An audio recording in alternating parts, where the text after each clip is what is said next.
So what I'll do is I'll introduce each person before they speak, rather than doing a spiel now. So we're going to start with Natasha. And Natasha, that is amazing, isn't it? If you say Natasha, everybody knows who you mean, right? So like Madonna.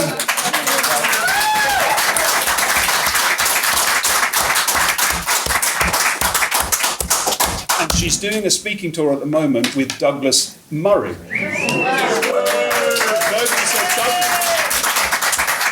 Nobody says Douglas, but everybody says Natasha. So that was very impressive. So I've seen her on TV speaking, but I've also seen her speaking at a rally in Tavistock Place. She's as comfortable, coming to speak with us today. You know, she's got all sorts of things going on, travelling to do, sessions to do, and I'm really grateful that you found the time to squeeze us in. Her expertise is obviously law. She's a barrister, particularly hopefully going to help us understand some of the things that are going on at the ICJ in relation to South Africa's case. But anything else you want to cover? Now, I said in my email 6 to 7 minutes, but if you want to go a bit over, by all means. So thank you, Natasha.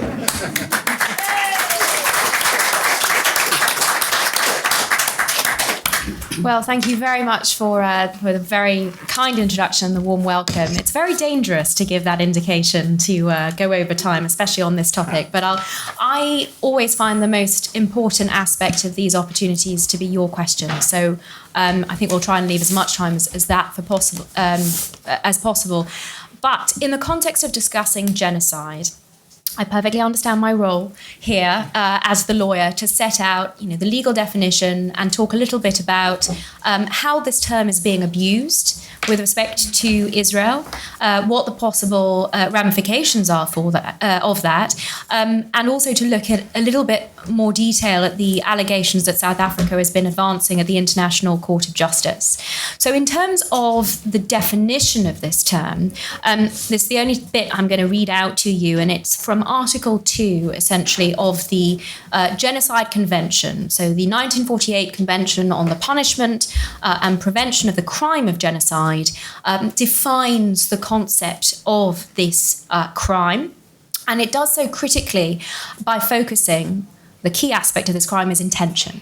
The intention to destroy a group in whole or in part, and this is a national, ethnic, racial or religious group. That is the characterizing element of this crime, the intention to destroy a group in whole or in part. And then there are a number of acts that are listed according to this definition, which include killing or causing serious bodily or mental harm to members of the group, deliberately inflicting on the group conditions of life calculated to bring about its physical destruction in whole or in part, imposing measures intended to prevent births within the group, and forcibly transferring children of the group to another group.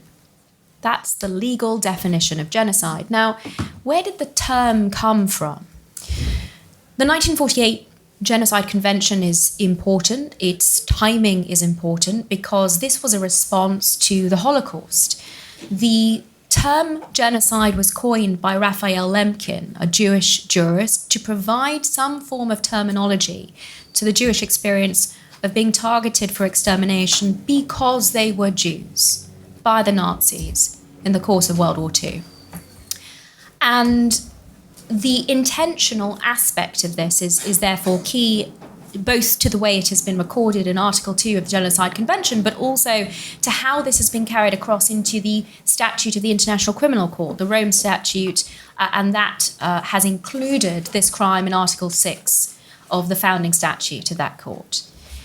The fact that South Africa has made this allegation against Israel is plainly an inversion of reality.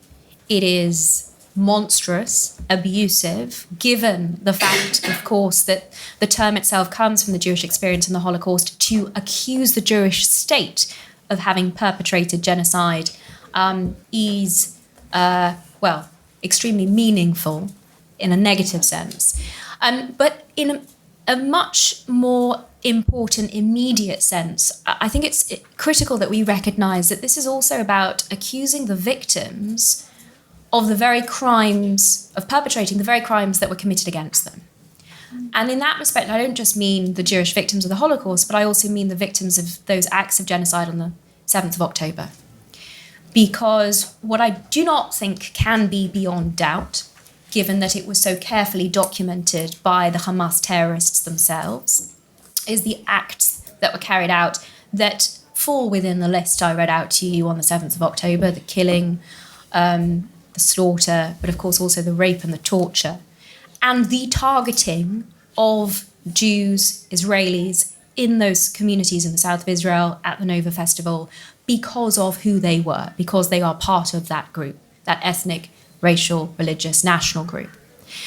And the intention with which these acts were committed is also clear. It is something that Hamas leadership, and indeed those terrorists who have subsequently been interrogated and provided interviews to the Israeli security services, their intention they have made no secret of.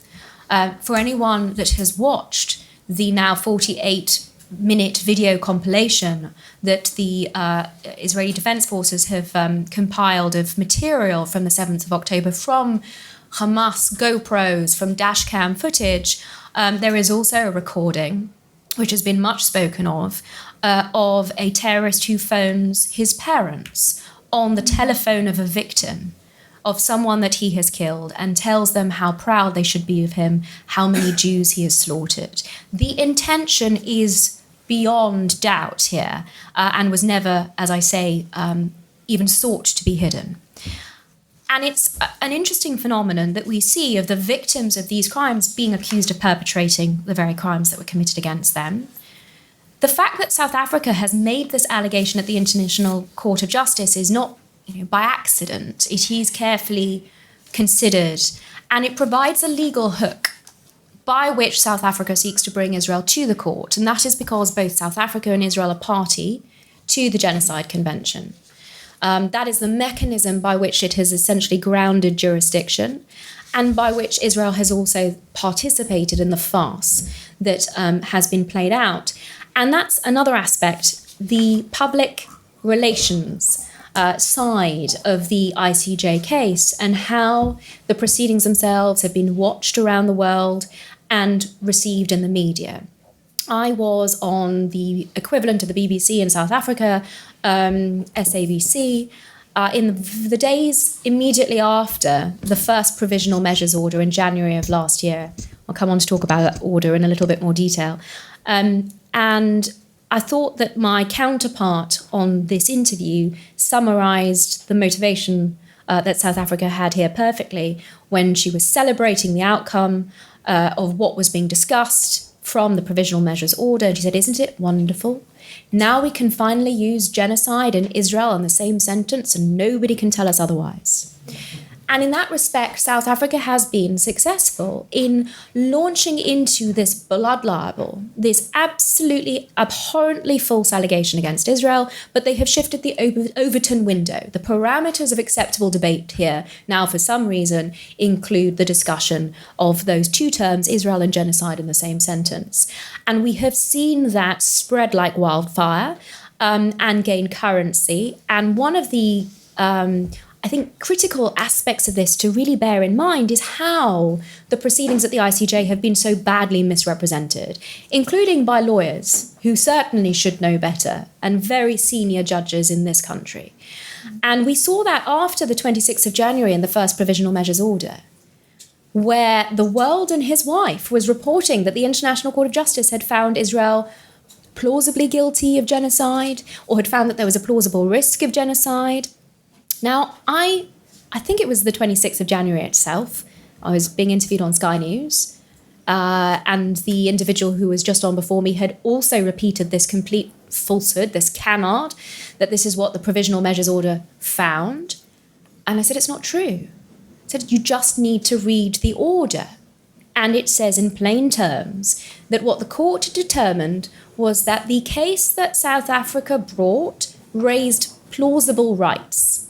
Now, what that meant is that it considered South Africa's allegations and determined whether or not they plausibly fell under the Genocide Convention.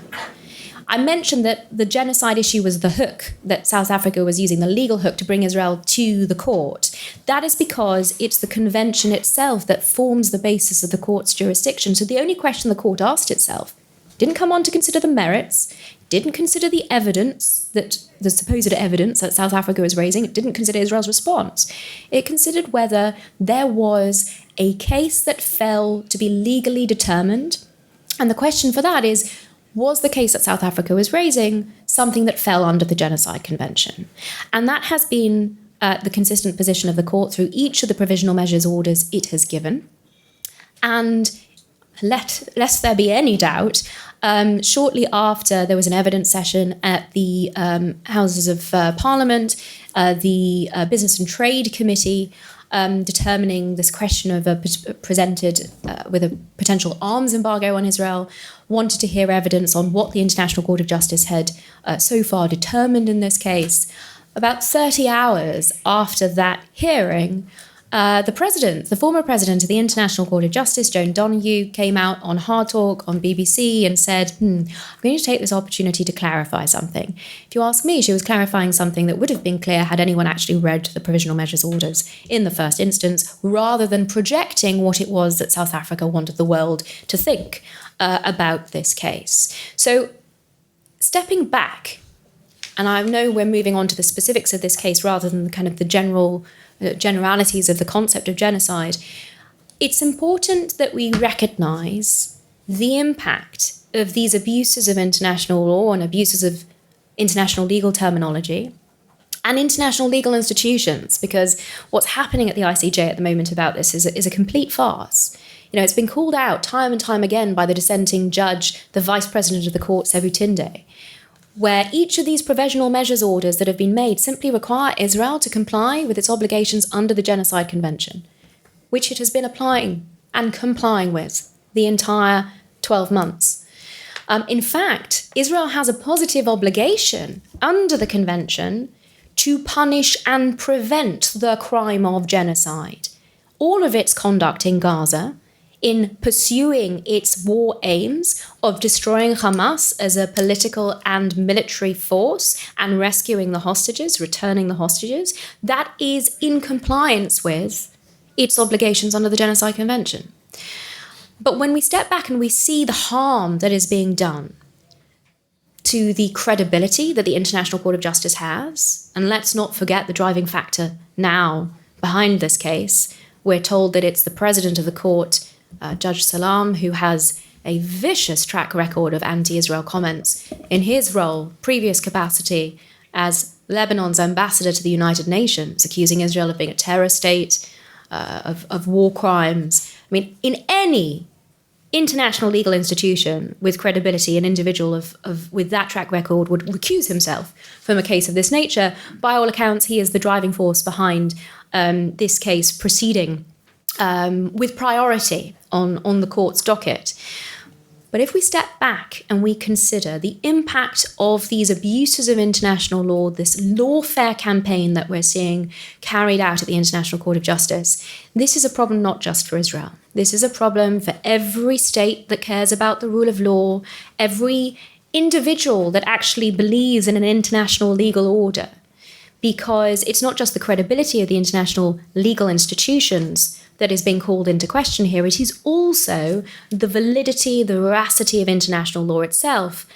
And if genocide, which is and has historically been, in the aftermath of the Holocaust, the most heinous crime, international crime that one can imagine, if genocide is now being opened up to this abuse to be deployed as a political term to attack the Jews, then it is being deprived of its weight and its validity. And that spells, I think, an incredibly dark future for the international legal order which was established after the Holocaust to seek to prevent these sorts of abuses. And I'm looking forward to your questions because I know that there's going to be an awful lot more detail to delve into in due course. Thank you.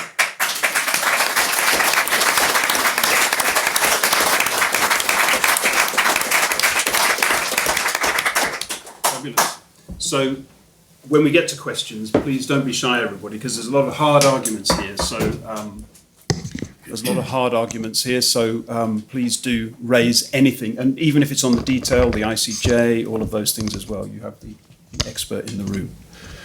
So Lesley Klaff is the editor-in-chief of the Journal of Contemporary Anti-Semitism. Yeah, and I came across your work. I was pleased to discover that Claire knew you, so that's how come.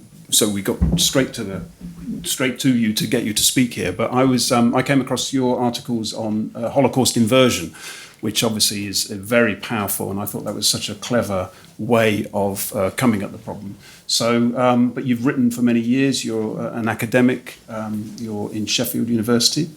Sheffield Hallam, yeah. Yeah, Sheffield Hallam. Could you give us your thoughts, please? Yes, thank you. Thanks for coming along to this this talk or this panel. I think there are some overlaps that I'm going to mention with what Natasha said. So we're on the topic of genocide, what is it and what it isn't. So what is happening in Gaza is not genocide. The charge of genocide against Israel with respect to its military campaign in Gaza is a grotesque misuse of the concept of genocide. As defined in the Genocide Convention of 1948, the crime of genocide, as Natasha said, requires intent. It is quite clear that neither the government of Israel nor the overwhelming majority of Jews anywhere intend to commit genocide. Those who wish to pin a charge of genocide on Israel cite, albeit appalling, comments made by a couple of racists in the government of Israel. But these people do not represent the views of the Israeli state, and crucially, they are not in the war cabinet. I know Gallant is in the war cabinet, and he did refer to Hamas as human animals after the attack of October the 7th, but he was clearly referring to Hamas, not Palestinians generally. So these racists have absolutely no influence on Israel's military campaign in Gaza. And again, as Natasha said, it is in fact Hamas that committed genocide on October the 7th. Hamas had the necessary intent, and if we look at the definition of genocide in the convention, they also satisfied the acts required for genocide. They planned and carried out the killing and the infliction of serious bodily and mental harm, causing partial destruction and trauma to as many Jews as they could lay their hands on. And that trauma wasn't only caused to Israelis, but to Jews worldwide. It's had a huge impact on Jews worldwide, what happened on October the 7th. We now know as well that both Hezbollah and Iran were party to Hamas's genocidal plans. So why do we accuse Israel of genocide and not Hamas? The fact is that it's now constantly asserted that Jews are not the victims, but the perpetrators. The charge of genocide did not start with October the 7th or on October the 7th. Anti-Zionists have been repeatedly accusing Israel of genocide for years. The perception of Jews as inherently genocidal derives from a fusion of earlier medieval anti-Semitic tropes, which construct Jews as demonic and as extremely powerful and full of bloodlust. The genocide charge against Israel forms part of the Holocaust charge, which is that Israel acts towards the Palestinians as the Nazis acted towards the Jews.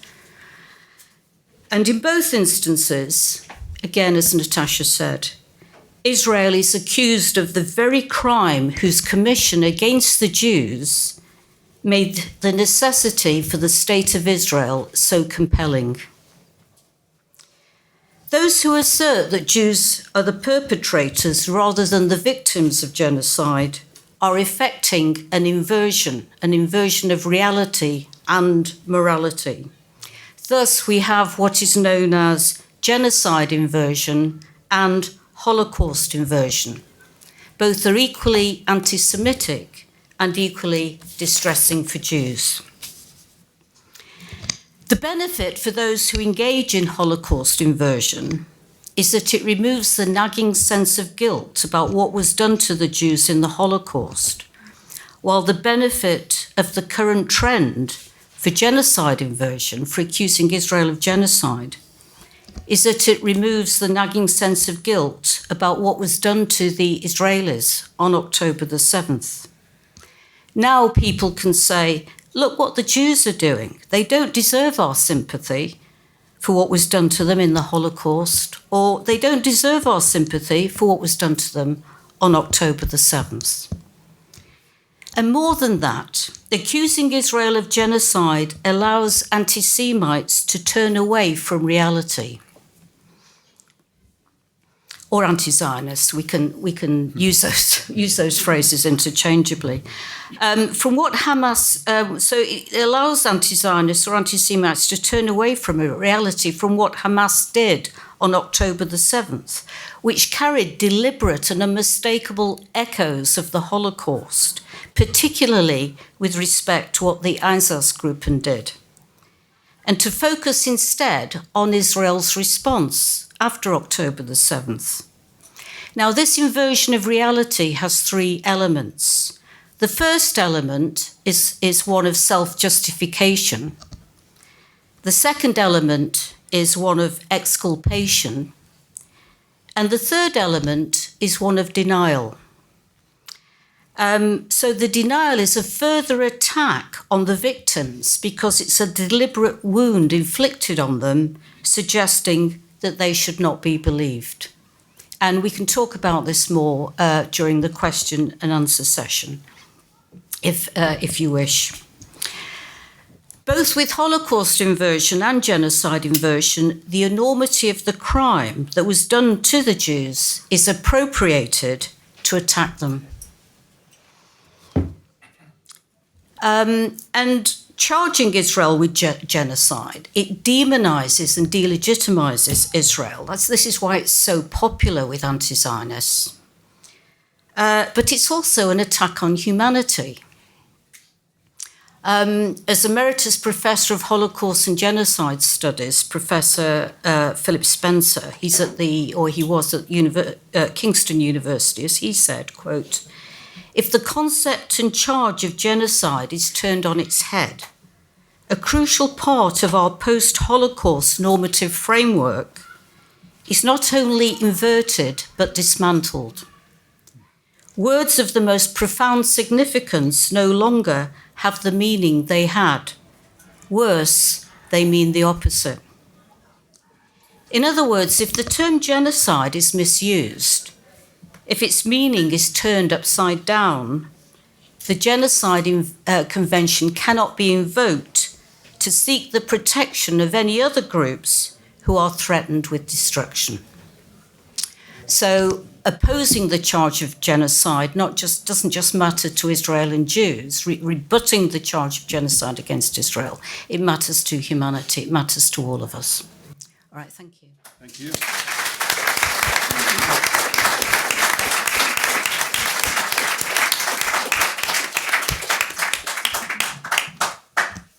Great. Thank you very much, Lesley. Jonathan Sacerdoti. Welcome. Thank you so much for joining us as well. So I met Jonathan first at the Mehdi Hassan Al Jazeera event when Benny Morris was being lynched, and Jonathan fearlessly was putting questions and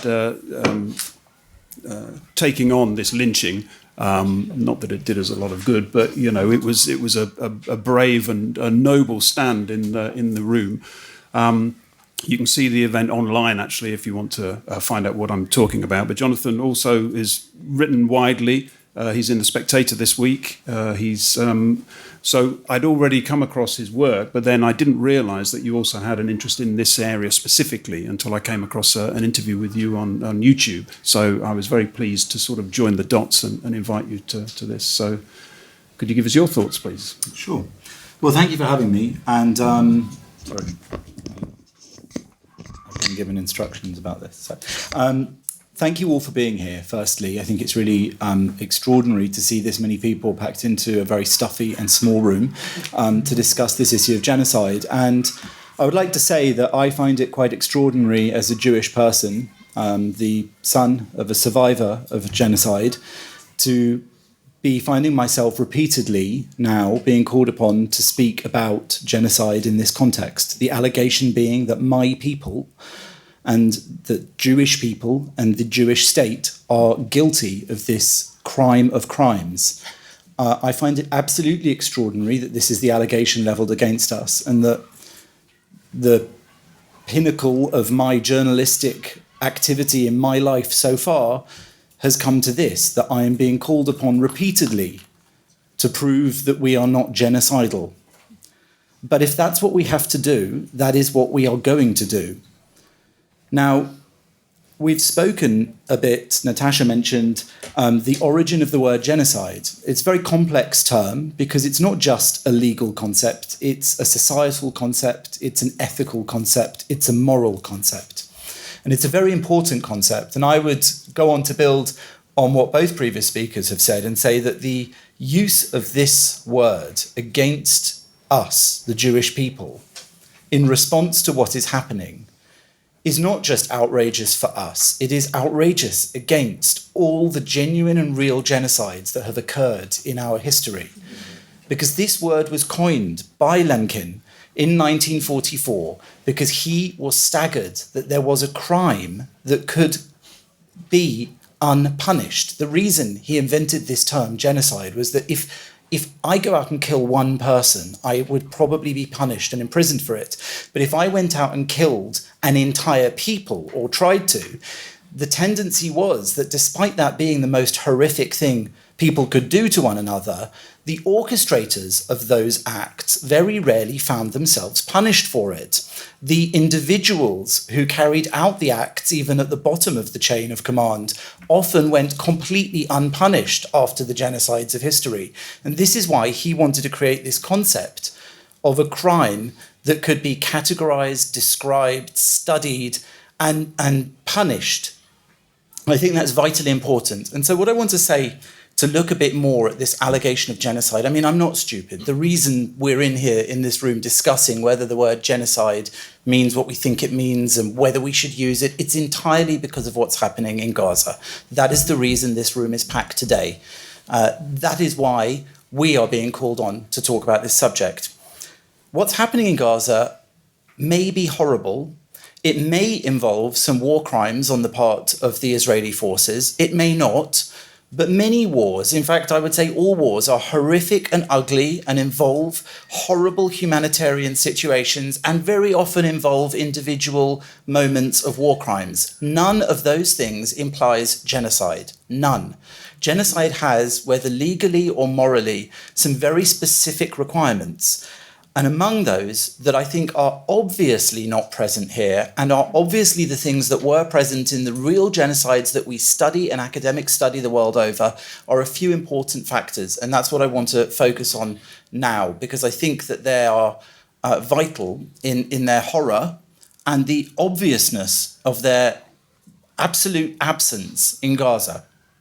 And I will then go on just to say a few words about the media as a journalist and the part that the media plays in perpetuating this grotesque blood libel against Jewish people, this grotesque allegation that we are carrying out genocide. And the media plays an important and absolutely dreadful part in spreading this calumny about us around the world. So what are those things that are not present In a genocide, other than intention, which we've heard about, there have to be certain other features, or there usually are certain other features. And genocide studies is an interesting field because it's not just history and it's not just law. It's actually a study that covers many different disciplines. For example, it covers law and it covers ethics and it covers psychology. We ask ourselves, how could individuals carry out acts of genocide? Usually the people that are interviewed by genocide academics could be very ordinary people who took it upon themselves to hideously bludgeon to death people who had previously been their neighbours, people who would pick up a child or a baby and swing it against a wall to smash its head against the wall, as happened in Rwanda or as happened during the Nazi Holocaust. These are the genuine crimes of Holocaust that we see again and again, perpetrated again and again, because of a motivation of trying to achieve a sense of purity, a sense of utopia. These are the things that are common to the historic genocides that we can look back to over the last century and a bit. And I will elaborate a little bit on those now.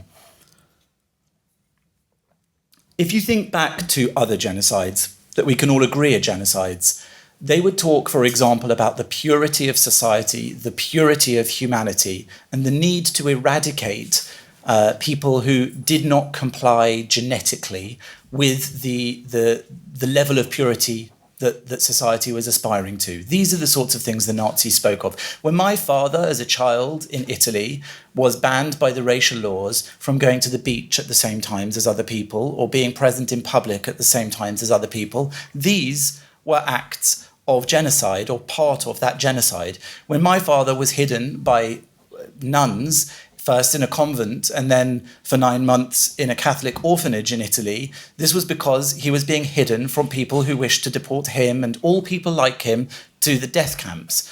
This is what we look at when we look at genocide. What we're seeing in Gaza is a response to a genocidal attack on Jews, people who stormed through a fence, who went and raped and pillaged and killed and kidnapped Jews and others because they were in Israel. They are the people who had visions of purity in society. They are the people who, as we've heard, phoned home to tell mum they'd slaughtered 10 Jews with their own hands.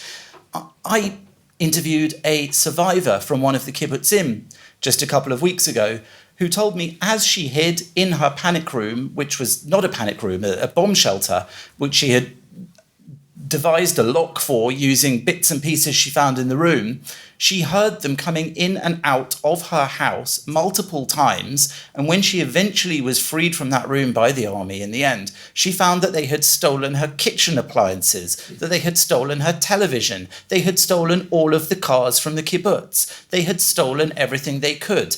They weren't even Hamas people who had done that. They were tourists. The fence was down, and Gazan people who have nothing to do with Hamas or as Palestinian Islamic Jihad waltzed in, and while people were hiding or dying in their own homes, they robbed them.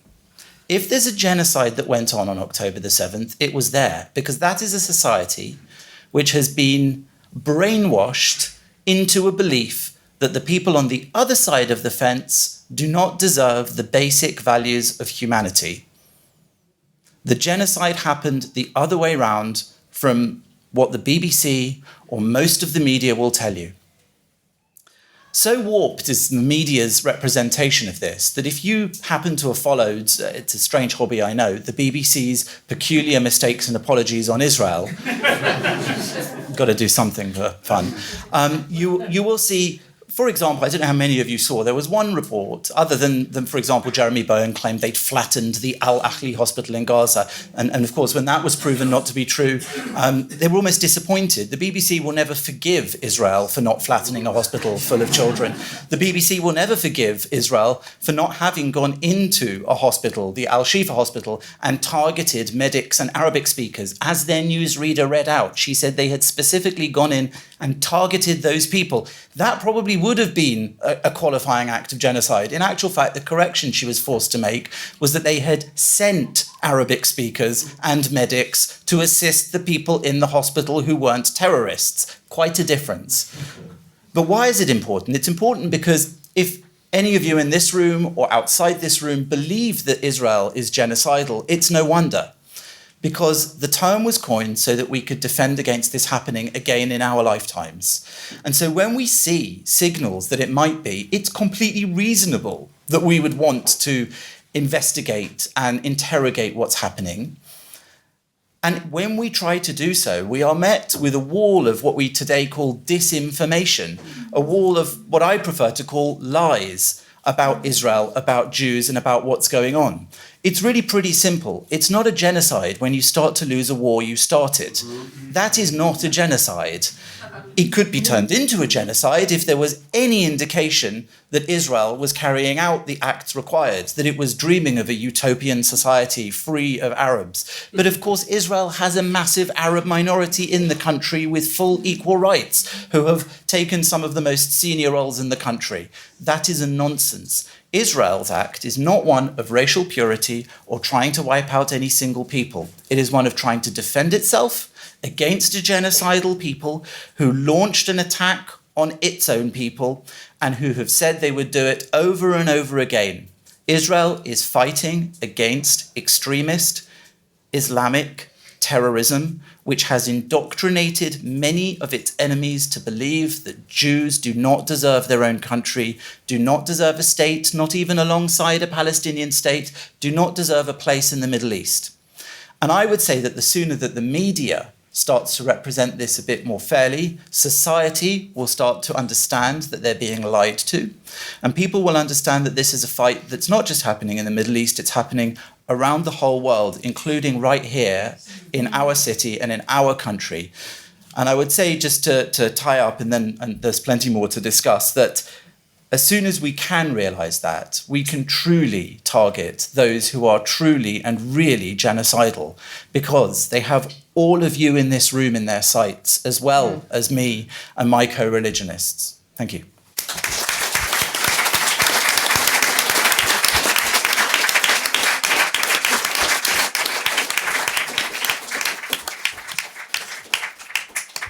Great. Three really good presentations. Thank you so much. So I will take questions and comments. So feel free.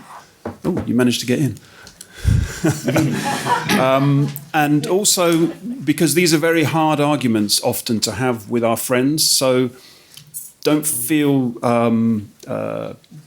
bad if you raise the hard argument. So raise the thing. If there's an elephant in the room or multiple elephants, then don't feel bad raising it, because we've got a panel here, and also there's some very smart people in the room as well who can deal with some of these things. So you had your hand up before they'd even finished, so we'll take you first. My question is for Natasha. I listened to your trigonometry interview a couple of days ago, and you talked about a legal principle, which I cannot remember the name of, but it was about where states take the boundary of the colonial powers. Oti possedetis juris. I knew she would get it. Bless you. And I was just wondering, has that now been superseded by an agreement like the Oslo Accords, or is that still in effect? Because you used it in connection with the argument that you're arguing against the idea that Israel was occupying their land because of this principle. And you said in that, because there was no agreement, but is that agreement, the Oslo Accords, for example, negate that? So in a nutshell, Sorry, Natasha. yes. So I'm going to take. So I should have said it's my fault. I'll take three questions, and then you can choose which ones you want to answer between the three of you. So I'll take two more. You can answer. I know you were primed and ready to go there. Go on then. No, you. Yep. Oh, okay. Yes, I'll speak up then. So, I come from a background which is partly Jewish, Israeli, victims of the Holocaust. So it's very personal for me, and it's very disturbing that in the last year, use of the term genocide has become so widespread and unremarkable. In a local paper in Camden, it was okay for them to publish an advert from a Palestinian charity, apparently, using the word genocide. That was completely fine. It's fine for a building in Holborn, the Palestinian restaurant, to have genocide on it. It's all these things. They're just it's completely fine to use this word now, it seems. And I think, as I've read before, and the other thing I want to mention, which I forgot, was in the election in July, there was a Workers' Party candidate who, put leaflets through doors. Leaflets were being handed out, and he said it at the election hustings. He called it a genocide. And as someone from that background, I find that offensive. And as Howard Jacobson has remarked, it's anti-Semitic, in my opinion. I'd like to know if the panel agree with that, and do the panel also agree that I'd like to know how much of a link there is between anti-Zionism and anti-Semitism, because I think the link is very strong. And Great. It's Okay. quite a blurring of boundaries. Thank you very much. Did you had your hand up? No, did you have your hand up? I want to say one thing, which is, I get the sense when I talk to people, generally the general population is not where the politicians are, and they don't think. I do want Israelis and Jewish people that are here not to feel as if we're all standing behind the ICJ and all this nonsense. I strongly, people I speak to know what's happening. They know that they were terrorists. They know they have to go and do what they have to do. It's what supposedly America did when they went to Iraq and Afghanistan. You had to go to get your people back and to kill the terrorists. And I think most of the country stands with you, because we know those terrorists will kill us too. They don't like us either. You're either with them or against them. That's it. That's a very good And point. I don't want you to feel that you're alone, but you're not. But it's an interesting question. The silent majority, how long will they remain silent? Because if they continue to remain silent, then the only people who are speaking are these protesters. Anyway, anybody want to pick? Natasha, you were primed and. I'll try and deal very briefly with uti possidetis juris. The reason it is so important is because for the proper application of international law, this is the rule of customary international law that determines the status of the territory. And this applies at Israel's Declaration of Independence. Your question specifically was to do with whether the Oslo Accords provided that alternative agreement. Uti possidetis juris is a default rule. It applies where there's no agreement to the contrary. Now, the Oslo Accords, which were an interim series of agreements, didn't make any changes to the underlying status of the territory. In fact, borders were one of the final status issues left for the negotiations. So in a nutshell, the answer is no, it doesn't make any difference. But I think the reason, and if I try and link uti possidetis juris to the general broadness of the conversation that we're having now on genocide, it is another example of where international law is being completely inverted and where there is a legal term, occupation, being abused through this process of lawfare. And we've heard about the modern anti-Semitism that manifests itself as anti-Zionism. We've heard about genocide being advanced as a blood libel. It's not the only blood libel. There are modern blood libels in the context of the use of these legal terms: occupation, ethnic cleansing, colonialism, apartheid, genocide. And it's not by accident that international law is being used as the vector for this modern anti-Semitism, which targets the Jewish state, which manifests itself essentially as anti-Zionism. So in that sense, anti-Zionism is a modern subset of anti-Semitism, and in many quarters considered to be its acceptable face. And so there is an important parallel between the falsehoods that we're hearing, the lies, as Jonathan's correctly called them out, about the status of the territory, the rewriting of the historical narrative, as well as the current misinformation about what has been happening in Gaza over the last 12 months. Now, that's not something that I tackled in the short amount of time that I spoke earlier, but that is critical, because what we are seeing on our television screens is horrific coming out of the Gaza Strip. And it has been, night after night, on the BBC for the last 12 months. And what nobody is being told is that what has been reported out of Gaza is ultimately Hamas propaganda, because nothing is reported out of Gaza that Hamas do not want reported. They control the Strip, absolutely, while Israel has been battling Hamas terrorists portion by portion in the Gaza Strip. It has not maintained a presence there. And the fact of the matter is, each time Israeli troops withdraw, Hamas reestablishes itself. I have yet to hear one international journalist acknowledge that what is being reported by stringers from the ground in Gaza is subject to Hamas control, intimidation, threats, also violence. And when we see that the world is now embracing this Hamas propaganda, it plays in substantially to the way in which this canard of genocide is being put forward. I have been on the ground in Gaza. I was there last month with the 162nd Division. We went into Rafah and we went along the Philadelphia corridor. And I saw with my own eyes the challenges that the IDF was having to meet. Every 7 meters along the border with Egypt, they were drilling for tunnels, and everywhere the IDF drilled, they found tunnels. I went into one of them, which was nearly the size of this room. It was sufficient for vehicles to go back and forth under the border with Egypt, and it was just under an Egyptian command tower. So this is not the impression that one receives, watching, of course, the propaganda that is coming out of the Gaza Strip and that which is fueling this misrepresentation of genocide. But it is critical to bear in mind, and it feeds into an understanding of the challenges that the IDF is facing and how they have met them. Now, it may be that I'm just going to disagree with my co-panelist briefly in that I do feel that you, Jonathan, are giving a little bit too much credence to these allegations of war crimes. A war crime is a serious violation of international humanitarian law. The only evidence of war crimes that we have seen coming out of Gaza are those crimes that have been committed by Hamas.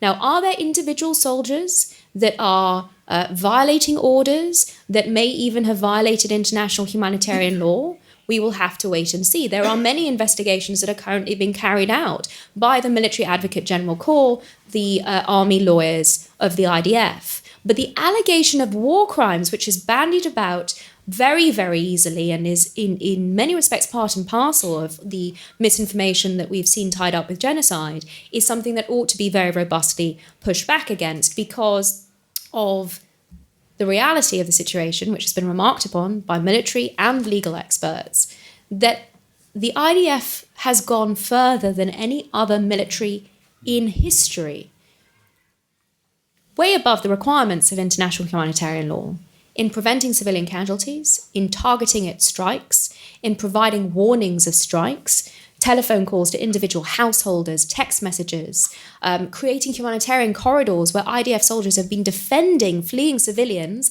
from Hamas fire as they fire onto their own civilians. The Al-Ahli hospital strike was mentioned as part of the misreporting of the BBC. But of course, it's important that people remember it was a Palestinian Islamic Jihad rocket that fell short, not on the hospital, but the hospital car park. If the BBC had actually walked down or sent their stringers to walk down the street and take a look at the hospital before they started this misreporting, they would have seen the hospital was intact. But it was a Palestinian Islamic Jihad rocket that fell in the car park because these rockets, as well as the Hamas rockets that are fired toward Israeli civilians, do frequently fall short in the Gaza Strip, killing their own civilians. The crimes of Hamas here are unfortunately, and other terrorist organizations within the Strip are unfortunately endless. I know I'm going on a long time. There's just one last point. We'll come round. We'll get more. Could I briefly touch on the psychology? But will you be brief though? I'll You can't throw in the word briefly and then go on. I'll try and be very brief. The psychology of this, and it was expertly touched upon by both of my co-panelists. It is so hard for us in the West to get our minds around the psychology that drives individuals to commit these acts of genocide. And it is the subject of indoctrination, and not just that, but also the incentivization to terror through the pay-for-slay policy. And keeping it very brief, the only thing I would want to remark upon is the complicity of the international community in the real causes of what we have seen. Well, let's go. We can go into that. Yeah. No. You go ahead. No, I was just going to say that it's not just the media as well and the complicity of the international organisations. We've got NGOs as well, which are like Human Rights Watch, Amnesty International, B'Tselem, who are pumping the same delegitimization and demonization of Israel into the public domain. And I teach in a law department, and I've got colleagues who are human rights lawyers, and they signed a letter an open letter was circulated at the end of October, just less than 3 weeks after October the 7th, accusing Israel of genocide and asking people to sign it. And it was going to go to the Vice Chancellor with a request that the university makes a statement condemning the humanitarian crisis in Gaza. And 6 of my law colleagues signed the open letter, and 3 of them teach human rights. And fortunately, the university leadership team didn't take much notice of the letter, but nothing was done about it. And I really appreciate you saying that the silent majority, or most of us, understand what's going on. But if you're in academia, if you teach in a university or you're a student in a university, the majority of academics have jumped onto the delegitimization of Israel. They're anti-Zionist. And so the atmosphere within the university setting is very different. And I think that's why we've seen all this activity on university campuses, both in the UK and in the United States and elsewhere, encampments and so on. Yeah. Yeah. No, thank you. Yeah. Jonathan, any thoughts on any questions? Well, yes. Firstly, just to say, I don't accuse Israel of carrying out war crimes. I know you know that. But I'm simply saying that were there any allegations to be proven, it still doesn't constitute an argument of genocide, and that war crimes can indeed be committed by even well-meaning or well-intentioned armies in wartime. But that's perhaps a detail. The thing I would like to touch on, actually, in answer to your question about the use of the word genocide, I think Israel, I've been thinking about this quite a lot recently. Israel is faced with quite a unique problem in this war, as it has been in previous ones, because the scale of this war is so much bigger. I think part of the problem is this. We've discussed how the media, how NGOs, how the UN have often, the far left, have been hijacked effectively, to put it mildly. It's like this idea of being radicalized as a passive act. I think it's partly passive, it's partly active. So they have been hijacked, but they've also allowed themselves to be hijacked. I would say that as a result, there's a sort of cycle. So because the ICJ says something, the ICJ draws for the arguments in court, the South Africans drew on other UN bodies. Well, the UN bodies, the UN is, everybody knows, utterly compromised by the tyrannical regimes that make up a large part of its constituent nations. There's voting blocs, there's anti-Israel blocs, there's Arab blocs. So, of course, the UN isn't what many in the media painted to be, this sort of supranational, I meant, but let's say supranational, wonderful whiter-than-white body. So this whole cycle ends up that people do understandably think that there might be something wrong going on here. But what I want to add is that I think Israel's unique challenge is this. In order to beat the type of enemy that Israel has, it has to do something quite important. So when they killed successfully Yahya Sinwar over the last few days, there were these photographs. How many people in this room saw the photographs? Yeah, you see, lots of you. Now, those photos were, at first, I know people said, don't send them to me, I don't want to see it. And then eventually everyone wanted to see it. And then it was even in the news in a mainstream way that we never would have expected. And why do I think Israel was very keen to put those photos out? Because you know what, it doesn't just have to win this war, it has to be seen to win this war. The enemies that Israel faces are such, they're so ideologically, genocidally driven, theologically so, that they need to see just the truth. If you said we killed him, they might believe you. If you showed we killed him, and by the way, we didn't spit on his body in the back of a pickup truck afterwards, like they did with Shani Luke. We put him in a body bag and we took him back to Israel for DNA confirmation. So this showed many things on Israel's part, and it's a demonstration of what Israel has to do throughout. It has to show its enemies that it's going to thrash them. But at the same time, it has to show the rest of the world that it cares about humanity and humanitarian causes. And it doesn't just have to show that, it has to do it because it does care care about those things. So this puts them in an absolutely impossible, uniquely impossible position. They have to act according to all international laws, according to the norms of being ethically and morally upstanding. And let's not forget that our Judeo-Christian values come from, Judeo, Jews, this is the Jewish nation. So they actually stand by these values.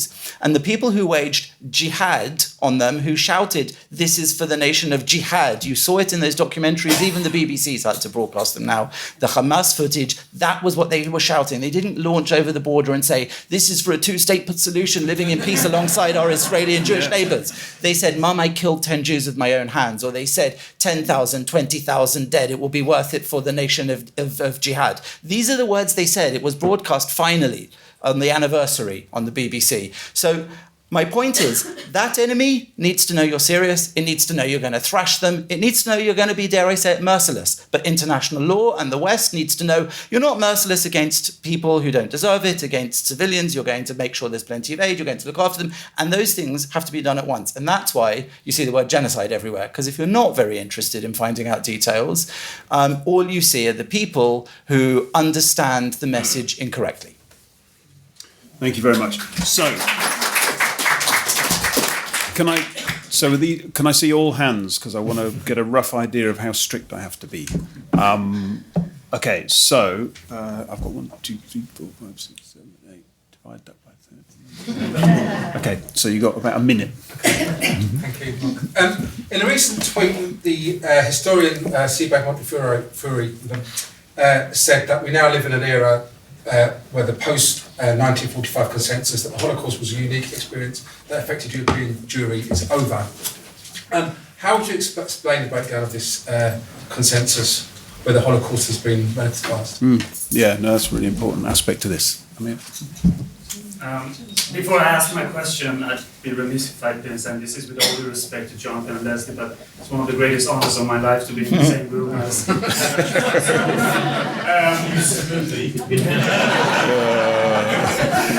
think, everybody has like a modern day Clarence Darrow, and I think the greatest compliment I can give you is that I miss Manchester United playing just to be here. That's me. you didn't really miss much. I mean, well, we won.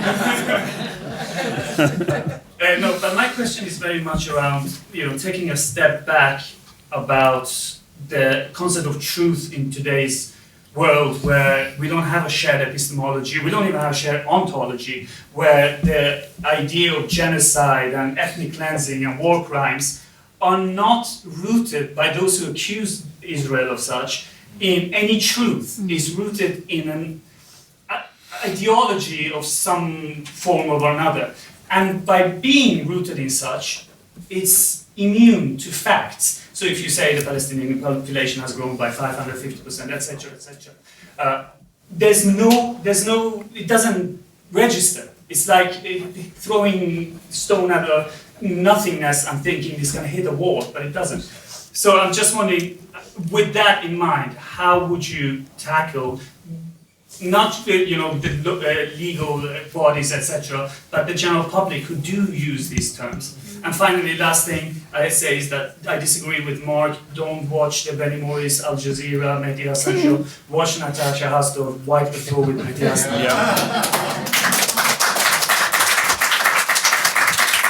Natasha and Douglas wiping the floor. Yeah. Gentleman there. Thank you. Oh, sorry, behind you. But no, you go ahead. Sorry, I didn't see your hand. No, it's okay. You go ahead. I didn't see your hand. A solicitor and an academic, so this is a legal question. I'll try. Have you got a microphone? Okay, I'll try. Stand up. Do you mind standing and facing? Do you mind standing and facing the room a little bit? I'm a solicitor and an academic. Oh, you shouldn't mind standing. Then come on. And it's an Aunt Sally, which I hope you can knock down quite easily to dispel a canard that is ventilating largely through the media, and it's this: that largely through visual media, Israel's reaction to the invasion is seen as a disproportionate reaction.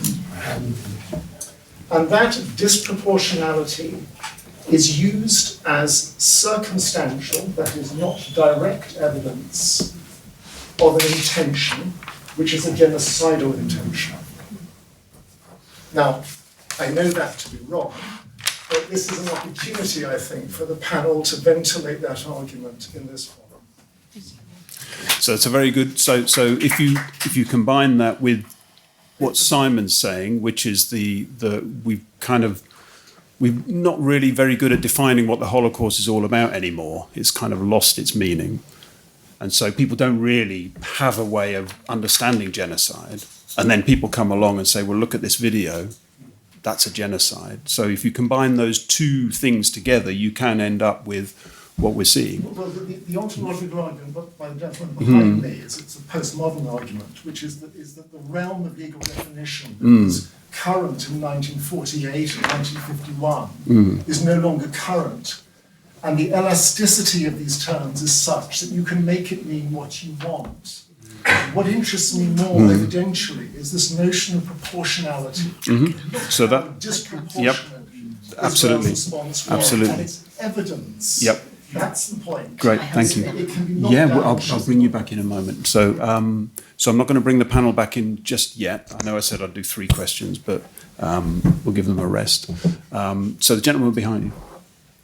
Yeah, so something quite specific that I wanted to ask Natasha, I think, about, because it's kind of a legal question. First of all, thanks. I'm Israeli, disclaimer. Thanks for everything you guys have said. And I was really happy with the news a couple of days ago. I'm not ashamed to say that. My question is about what happened about a week ago. There was a strike by the Israelis on, I think, the Al-Aqsa hospital. And there were really horrible videos that loads of people were sharing on social media.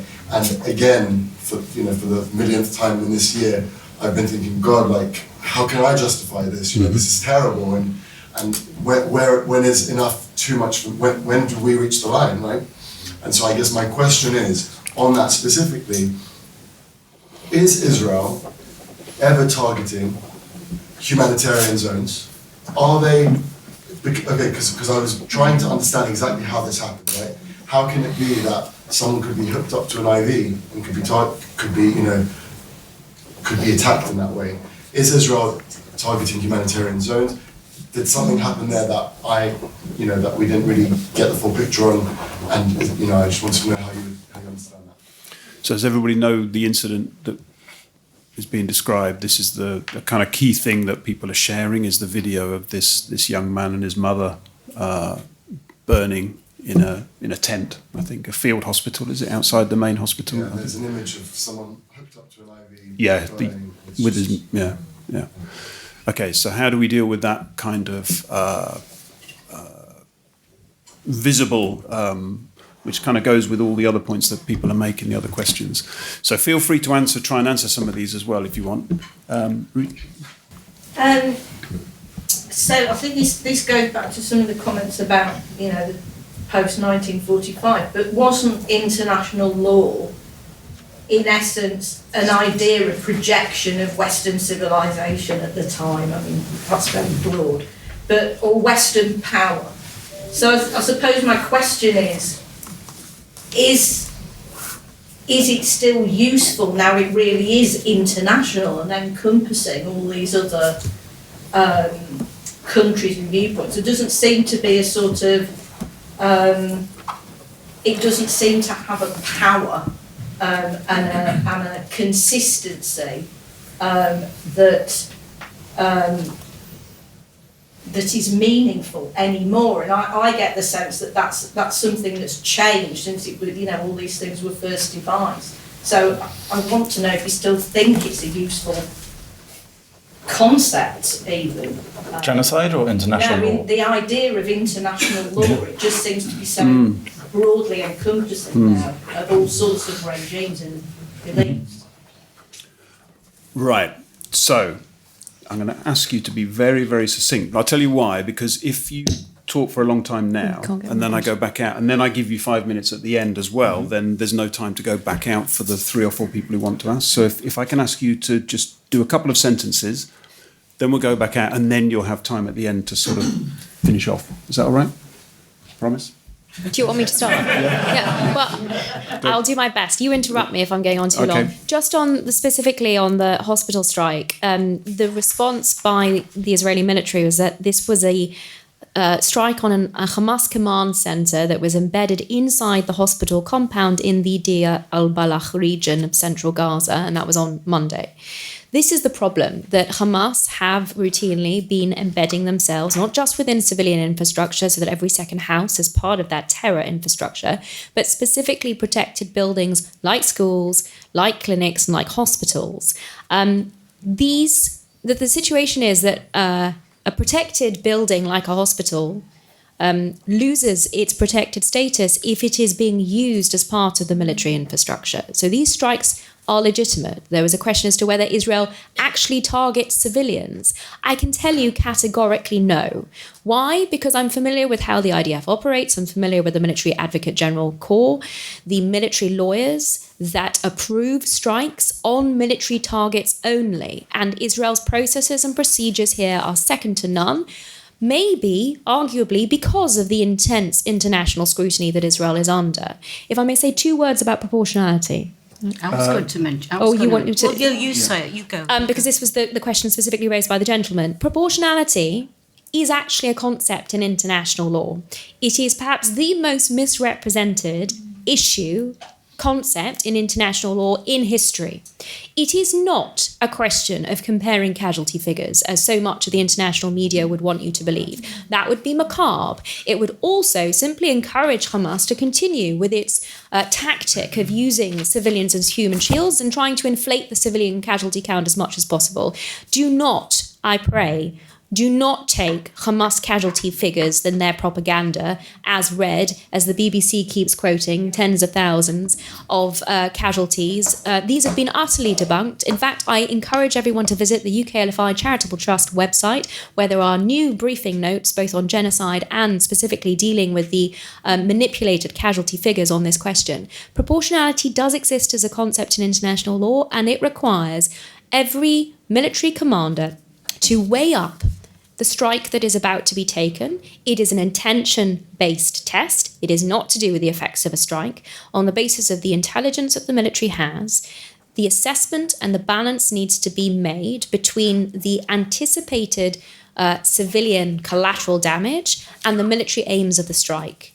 And proportionality requires that a strike that is targeted at a military combatant or a military installation that has a clear, concrete advantage, that advantage is weighed up against the civilian collateral damage, and that the collateral damage that is anticipated, that is expected, is not excessive to the aims of the strike. That's far more complicated than the BBC or other media installations tend to go into, but that is the effect and the reality of what proportionality means. And disproportionate is another canard, is another blood libel, which if you will. Which we'll deal with later. Yeah. Thank you very much. Lesley, you had something to say? Yeah, no, I was just really going to talk about the Holocaust relativization and also the disproportionality thing. As Natasha said, it's not about equality of casualties, equal numbers, or even equality of firepower, which is what the media seems to represent. It's a military judgment, which has to be made at the time. And again, it's a complete misrepresentation of what it doesn't mean what it means in everyday parlance. And in the same way that nobody understands what genocide is, nobody really understands what proportionality is and discrimination in the laws of war. And the media doesn't take the trouble to get it right either, the journalists and so on. And just to talk about the Holocaust relativization, so you would have thought that after the Holocaust, which was actually an attempt to wipe out Jews as a race, it was a global project which didn't get as far as the Nazis, as Hitler intended. You would have thought that would have quenched the appetite of even the most hardened anti-Semite for Jewish death. But actually, what the Holocaust has done, it's created further anti-Semitism. So we have Holocaust denial, we have Holocaust inversion, we have Holocaust trivialization, Holocaust relativization. And what all of it does is it really whitewashes the crimes of the Nazis against the Jews. And what's important to Jews is that the gravity of the crime against them is recognized and acknowledged. And both with Holocaust relativization and genocide inversion, that doesn't happen. And I've got a quote here from Anthony Julius, as I'm sure you all know who he is. He said, Holocaust inversion not only says that the Israelis are to the Palestinians what the Nazis were to the Jews. That, of course, whitewashes the crimes of the Nazis and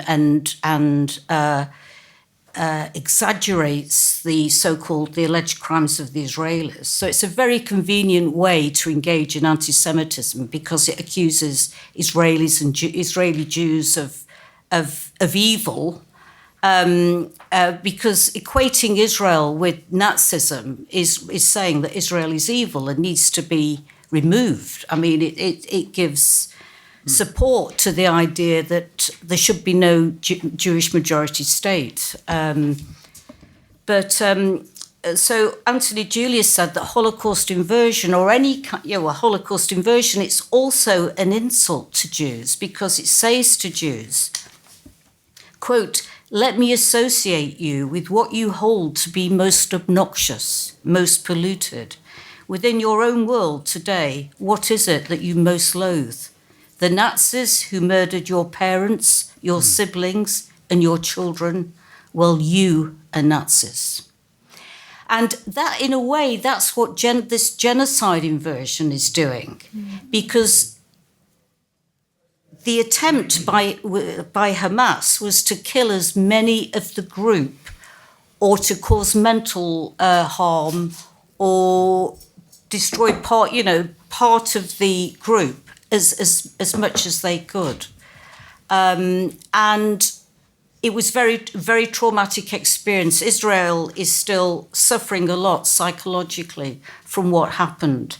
There are a lot of people now having treatment for all kinds of mental illness. About 50 survivors of the Nova Festival have committed suicide because their friends died, and I don't know whether they had survivor's guilt or whatever. As I said before, it's traumatized Jews all over the world. So a lot of harm has been caused. And again, what it's doing is, by focusing on what Israel is doing in Gaza, it's allowing all the emphasis to go onto Israel's response to October the 7th, and it takes away any concern or any attention from what happened on October the 7th. I think what matters to Jews, as I've said, is that there's a recognition of the crimes that have been perpetrated against them. It brings about a focus on what they're doing, and it accuses them of doing what actually was done to them, and it's very hurtful. It's very hurtful. Thank you. So, Jonathan, and then sure. I've got 1, 2, 3, 4. Oh. I have a little question for everyone here. Did anyone in here think Israel? Well, does anyone in here think Israel is carrying out a genocide? No. Did anyone in here think Israel was carrying out a genocide at the beginning of this session? No. Okay, so on the one hand, I want my money back. on the other hand, no, and I say it in all that's what we came here for. So in a way, I'm disappointed, but also enormously pleased, because what does it tell me? That how many people in this room are Jewish? If you don't mind me asking. Okay, so half. So the point I'm wanting to get at here is that a lot of what we've discussed is about what genocide means, whether international law still has standing, what people do to Jews. I would say this, you know what, as Jews, many of us know we have to play by different rules. Everyone's always told us the same rules don't apply to us. And so when it comes to a Jewish state, the same rules don't apply to that state. So we can have all the legal defense we have, that we research every strike, we carry out all the best analysis with the most moral army in the world, all of those claims. When you hate Jews, they ring hollow. They go, oh, for God's sake, moral army argument again. But it's like, well, what if it's true? What if we actually do care? What if we are actually defending ourselves against jihadi maniacs? What if they actually do want to kill us? And you know what happened on October the 7th was, it should have been easy. We could say, look, they did it. Until now, you told us, don't attack them. Israel, all of the wars Israel's engaging in now, it knew it would have to someday. Whether it was in Lebanon against Hezbollah, the reason it's doing so much better in the north, the Israeli military have been preparing for that war for well over a decade. They've been preparing for it since they lost the last Lebanon war. And so the point is that Israel didn't preemptively strike in Lebanon. It waited till it had been attacked for a year for no reason by Hezbollah. So Israel isn't a belligerent country, actually. Israel isn't out to attack all its neighbours. They're out to attack it. Israel often would have done better if it had launched preemptive wars, preemptive strikes, but the world would never let it. Look at what's happened now in response to this horrific genocide carried out on Israel. And even now we have these arguments. But the good sign is that you lot didn't think it was carrying out a genocide. You lot still don't think it's carrying out a genocide, so we did all right. And I would like to say about this silent majority, I hope that you're right. I think you might be. We can never know. But what we need to do is transform them into a noisy majority. Yes. And the way that we can all do that, the way we must all do that is we must all leave here this evening and go about our day-to-day lives saying what we think and what we know proudly, having the conversations, having the arguments, and thank goodness for Battle of Ideas Festival for this sort of conversation, because if we show that normal, sane, balanced, nice, caring, humanitarian people are supportive of something which looks really horrible because it's to defend the values of normalcy and humanity and liberalism and all the things that we hold dear in our lives, then people will start to understand that they too can speak out and they too can join us and they too can stand up against it. And that's when we'll know we're winning.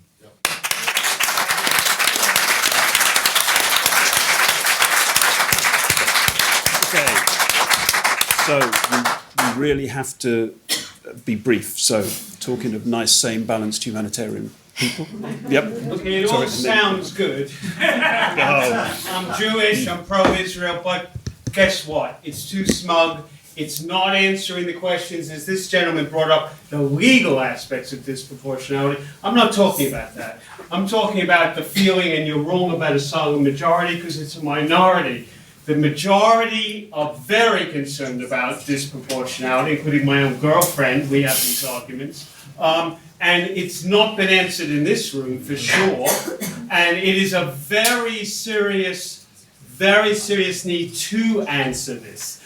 To answer the discussion about disproportionality. We're talking about a huge amount of people. I know Hamas have exaggerated the statistics, but a lot of Gazans have been killed. And Gil Francisco White, I don't know if any of you know him, he said the war should have been over in 2 to 3 weeks. He said the tactics were wrong, not going into the north of Israel. The whole thing has been handled very badly, and many Gazans needed to be killed, is his view. Now, I'm not an expert in the military aspect, but I do think there's not been an answer to this disproportionality argument among people all over the country. I live in Oxford, Oxford students, etc. Can I give one quickly? No. You can come back at the end, so I'm going to leave time for you all to reply.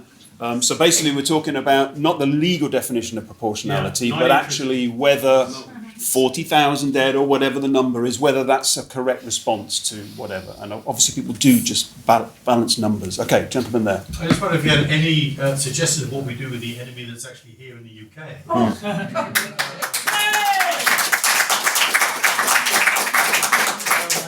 If anybody else has been on the counter demonstrations when there are pro-Palestinian marches, but you know that I'm aware that if the police were not there, those people on those marches would kill me.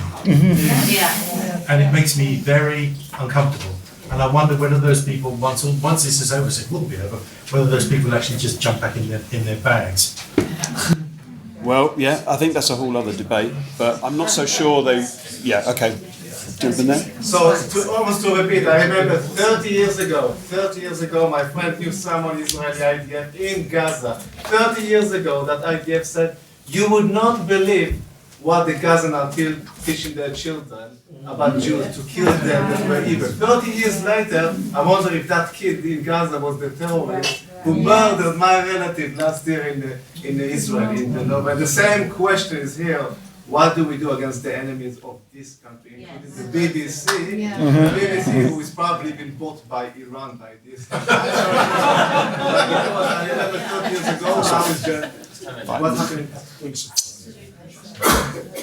What did that say? 5 minutes? 10 minutes. 10 minutes, I was going to say. Your clock's wrong. Thank you very much. 10 minutes.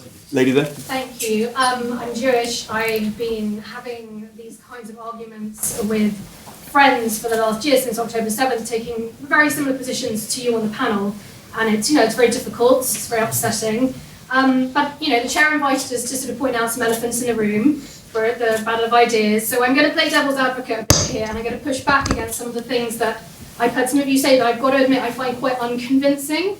So, and I'm thinking about how, this will play out in the conversations I'm having with people and the conversations you want us to have outside of this room. So, for example, you're saying Hamas are genocidal, indisputable, therefore Israel cannot be. I don't find that convincing. The two are not necessarily mutually exclusive, okay? Israel's not bashing babies' heads against the wall like the Rwandans were, therefore can't be genocidal. Again, genocides take on different forms depending on the technology that's available. The Nazis put people in gas chambers, and the Rwandans use machetes. So the fact that Israel's using drones doesn't mean it can't be genocidal, so I don't find that convincing. It's offensive to Jews, or it inverts the Holocaust to accuse Israel of being genocidal. Well, things that are offensive can still be true. The things that are, as you said, meaningful in a negative way. I, as a Jew, I find it deeply troubling that the state of Israel, the state of the Jews, is being accused of genocide. Does it mean it's not true because I find it offensive and deeply upsetting? No. If I use that argument with friends, they wouldn't be convinced by that, What do you mean by genocidal? Sorry. We can debate. Hang on. Thanks. The thing about intentionality, so the war aims are compliant, you say, with the Genocide Convention, but then that leaves aside all the actions that are happening on the ground.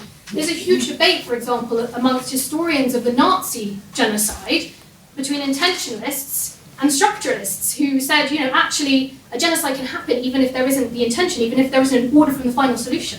Things like that. So things can happen from the bottom up, from battalions on the ground that can amount to genocide. So that's not convincing, to be honest.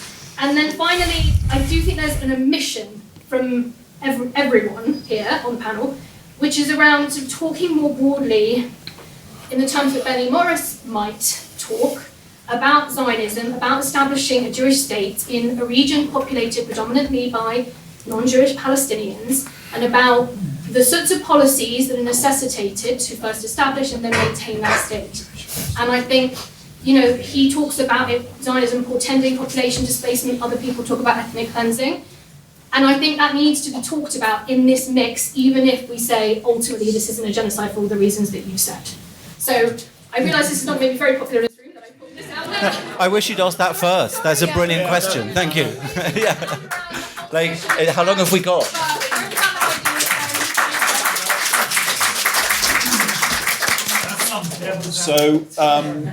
So we're getting very close to time. I'm actually going to go, even though the very helpful volunteers have waved this yellow thing, which means that we only have 5 minutes, but actually we're going to go 5 minutes over. So we're going to have 10 minutes now, so that we can maybe come back on some of these points that you raised. And I think that there were a few more hands left. Was you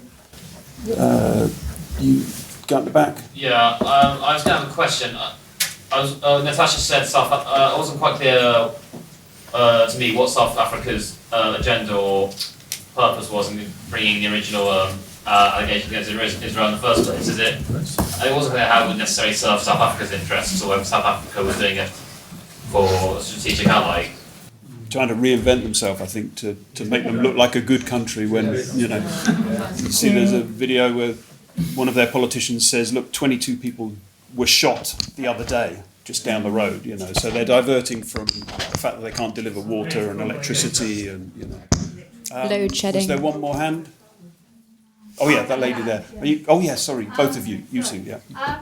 if you read the Bible, you do see there's going to be other wars, Gog and Magog, and other wars, you know. And I think God is, I feel like it's Jacob's, you know, Jacob's trouble and wrestling, you know. He wants to bring his purchased possession back to himself. And sometimes this takes suffering, refining, and possibly the Temple Mount that should come back into Jewish hands. Okay. Thank you very much. I just wanted to raise the name of a gentleman. I think it's Mossab Hassan. Are you familiar with him? Mehdi Hassan. No, son of Yusuf. Oh, sorry. Son of Hamas. Yeah, the Green Prince. Yes. Who I've listened to and heard how he was raised as a child to want to annihilate anybody from Israel.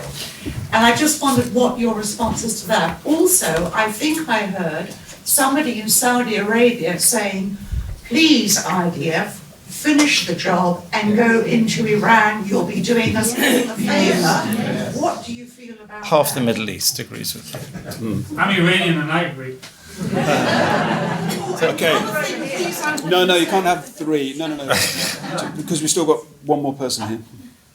I think a corollary of some of the points that have been made about Holocaust inversion, about the relativization of the Holocaust, is an attack on meaning itself. So we find all sorts of words are used which are totally robbed of their meaning. So genocide itself, it's completely absurd. Israel's military power after a year of war, if they were serious about doing a genocide, Israel's going to be killed 1 million people in Gaza. It's absurd. So even if we were to take the figures put forward by Hamas at face value, obviously they're exaggerated, obviously includes a very large proportion of their own fighters. Even if it was true, that in itself is proof that Israel is not pursuing a genocide. Israel's got the capacity to have killed all the Gazans if they wanted to, and they obviously haven't done it. That's absurd.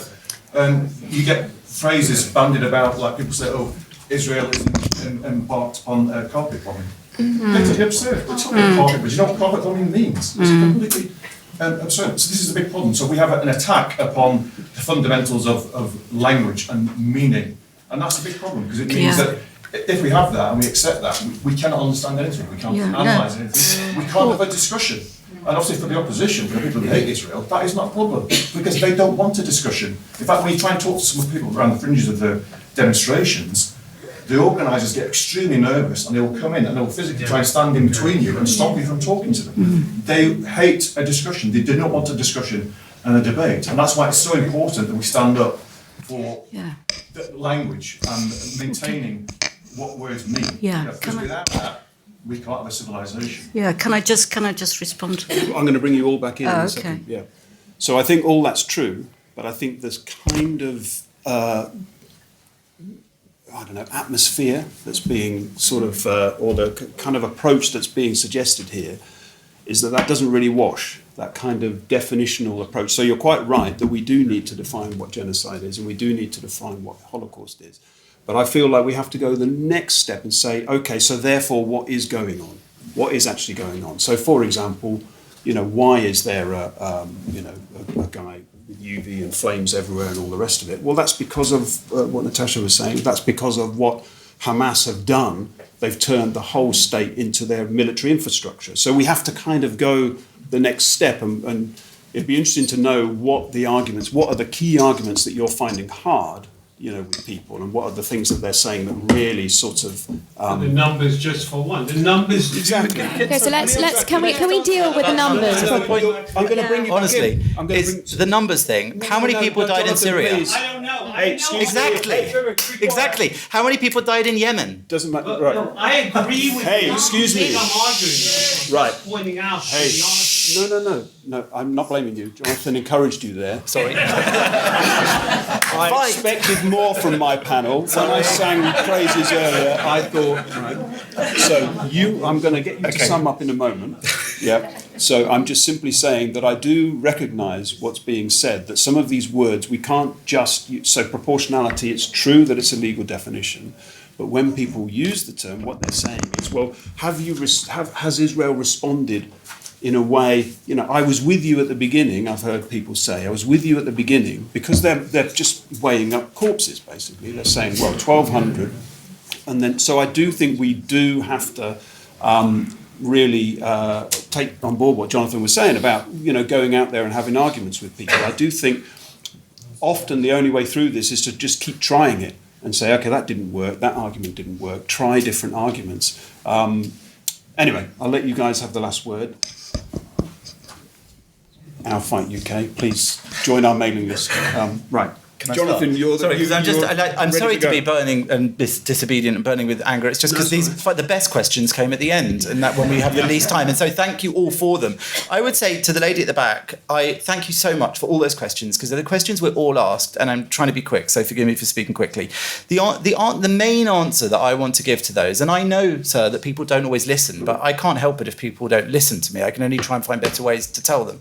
The main answer is that they need to provide some evidence. They need to provide some evidence, and you say that it doesn't matter about intentionality, and it doesn't matter if our methods are different, and we're not using machetes, and we're not using gas chambers, and we're not banging children against the wall. But the reason I mentioned those techniques, for example, even when they used machetes in Rwanda, they tended to prefer, in some circumstances, to smash children against the wall because it didn't blunt the machete knife for later. This is part of genocidal activity. I'm sorry to be graphic about it, but when you look into genocide studies, you'll find that many of the perpetrators, the foot soldiers of it, will tell you exactly that. You know what? We didn't want to use up our ammunition. We didn't want to use up this. So we slammed the kids against the wall. It's the quickest and easiest, and it didn't waste any resources. That is genocidal thought. Those are people who were neighbors of those people before. I've interviewed people who were neighbors of the Gazans. I've interviewed survivors from the kibbutzim who've told me we employed 40 Gazans in our farm. They used to come in and work for us. We gave them 5 times the salary they made in Gaza. We will never do it again. Okay? They knew their way around our kibbutz when they came in and raped us and pillaged and murdered us. So the point is that Israel has not demonstrated any real genocidal intent, and intent has to matter because you can't accidentally carry out a genocide. It's not possible. Genocide, when you look at what it really means, is a horrific crime of all crimes. It requires societal poisoning against the other. It requires you to come up with ideas of racial hygiene. It requires you to kill women who are pregnant because their baby's just going to be worse anyway. Find me evidence of these things happening in Gaza. Find me one, but then try and find me 10, 20, 30, 40, 6 million. You won't. That's the answer I have to those people. And that's what I say also to you, sir. So, you say you don't know the answers, how many dead in Yemen, how many dead in Syria. I found it out in 20 seconds just now by asking ChatGPT. 377,000 in Yemen until last year. 500,000 in Syria. Wait. I know you agree with me. I just want to say that the answer about what about all these people we killed? Let's say 40,000, and we accept that number. 40,000, and let's say half of them are legitimate militants. So 20,000 people in one war in the Middle East. I would say, horrible as it is, that's pretty well done. Britain hasn't done that well. America hasn't done that well. Yeah. Nobody has done that well. It's not good, and I hate to see it. I don't want to see anyone dead and suffering. I can't imagine it. Hey, will you please stop? But that's the answer I would give. So I'll stop now. Sorry. Thank you very much.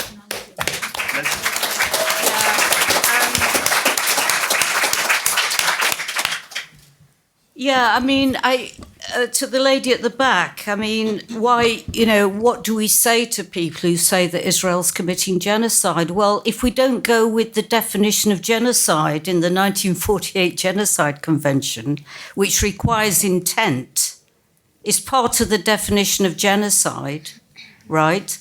I don't know what we can go with. We can't just. We have to have a standard that we're referring to. If we all react based on our gut feeling or what we actually think, then we can't actually. We need to know.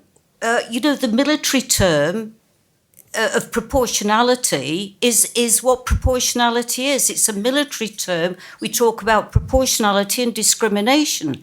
And you'll find that the appropriation of these terms in a non-formal capacity to attack Israel only happens with Israel. Who has accused Russia of disproportionality, or Syria? Or, Putin's ambitions in Ukraine, in the nation of Ukraine, are genocidal. Why? It's genocide that's going on there. Why is nobody talking about that? Well, because everybody's focused on Israel, because no Jews, no news. And the problem is The problem is that all this language, this gentleman talked about ethnic cleansing, apartheid, colonization, occupation. These are all words designed to delegitimize Israel and justify why it should not be a Jewish state. And the reason people are so ready to believe that Israelis are committing genocide is because there's a reworking of anti-Semitic tropes in the contemporary context. As we've all said, it's about blood libel, it's about the demonization of Jews. The deicide, the idea that Jews killed Jesus, is the original blood libel. And if Jews can kill God, they're capable of anything. People on a subconscious level think that Jews are evil and that we like to kill. You've got to have a legal or military standard, otherwise everybody will be responding according to their dislike of Jews. You can't, if you're going to have a debate about what's going on in any conflict, international conflict, we've got to all be speaking the same language. And we've got to start with a particular legal or military standard. That's all I'd say. Okay, final word, Natasha. The most important thing I think we take away from our discussion this evening is that none of this is new. This is not the first time that Israel has been falsely accused of atrocities. It is not the first time that Jews have been accused falsely of these sorts of atrocities. And it goes very much to the string of allegations that the lady at the back was raising, which are all extremely important. And it pains me, we don't have time to go into the detail of each of them. I encourage you to go to the UK Lawyers for Israel Charitable Trust YouTube channel, where we have taken each one of your list in turn with experts and debunked them. And that's extremely important that everyone in this room is armed with the facts to push back, because every single issue that you raised has an appropriate response. And it is through the evidence, if people will listen to it, that it is going to be possible to prove these negatives. All of the way back to the founding of Israel and the allegations of ethnic cleansing in 1948, which are false. I mean, just look at the 20% of Israeli Arabs that are the only free Arabs in the Middle East today, and at the detail that has been discussed subsequently. Tantura, Deir Yassin, all of these blood libels have been debunked. Whether or not people are willing to listen to the facts is another question entirely. The figures are important, and not because of the whataboutery, but because of the false figures that have been embraced, this Hamas propaganda that has been embraced now by the international media and by international legal institutions. The 40,000 casualty figure that is being repeated has been compiled in part through Google documents that Hamas have circulated saying, insert your martyrs here. It includes deaths by natural causes, estimates of over 5,000 of those to have been expected in the last 12 months. It includes those who have been killed directly by Hamas when they have been shot, civilians, when civilians have been using the humanitarian corridors to flee and they have been bombed by Hamas, civilian convoys being exploded. It includes those who have been also killed indirectly when Hamas and Palestinian Islamic Jihad rockets are falling short in the Gaza Strip. They fall without warning. They are not targeted strikes such as the Israelis carry out. And they kill aid workers, they kill civilians indiscriminately. And we're also not told about the upwards of 17,000 terrorists that Israel has confirmed that it has taken out. So what are the real ratios here that we're dealing with? I caveat this because proportionality has nothing to do with casualty figures. But if we're going to look at the ratios, and let's take into account the global average that the United Nations has put out for urban armed conflict, which is 9 civilians killed to every 1 combatant. Let's let that sink in for a moment, ladies and gentlemen. 9 civilians to every 1 combatant. For the United States, in Iraq and Afghanistan, the figures put out by the American Health Authority were 3-1 and 5-1, respectively. The actual figure is probably never going to be known with respect to Gaza. But Israel's best estimate, and we can take the word, I would suggest, of the only democracy in the Middle East, because the institutions that are charged with putting out this information are held accountable, and the Israeli court process is the most robust in the world. Israeli NGOs that are seeking to catch government institutions out on these sorts of issues are also at the top of their game. Israel's estimates look in the region of 1.5 to 1, 1.6 to 1, some of them even as low as 1 to 1. That is unheard of in the history of any armed conflict, let alone in the context of the challenges that Israel is encountering, where Hamas use civilians as human shields and hospitals, schools, clinics, ambulances, and they do so with the blessing, it seems, of the international community and with the encouragement, because these false figures are being put out with such readiness. That is what needs to be pushed back on. And the reality is that Israel's approach, in the context of the false way proportionality is being used, is far, far under what any other state would have committed to as a response. One of the key reasons that progress has been so slow and meticulous is because of the measures that are being taken. And if I hear a single additional person claiming to care about Palestinian civilians in Gaza, while not having in the last 12 months demanded that Egypt comply with its international law obligation and open up the Rafah crossing so that civilians fleeing civil disorder can be provided for in Egyptian Rafah, the other side of the border, in a humanitarian zone that Hamas cannot exploit by firing missiles into Israeli civilian communities from within a designated humanitarian zone, where these civilians can be provided for with humanitarian assistance that is not diverted to Hamas.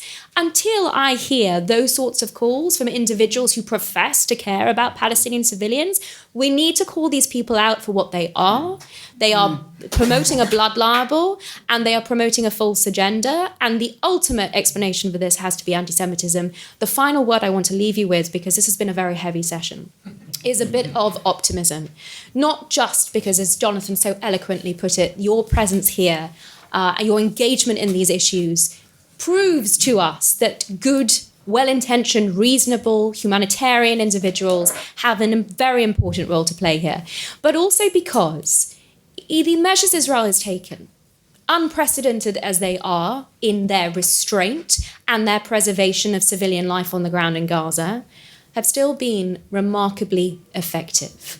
The massive takeaway I had when I was there last month on the ground is that despite the challenges that Israel has been presented with, the progress that it has made is something of a wonder.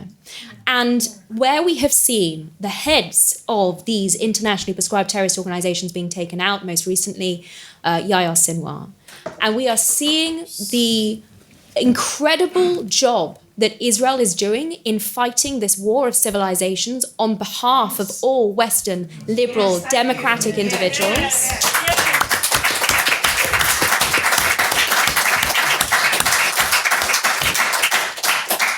I think that should ultimately give us great hope, great optimism for the future.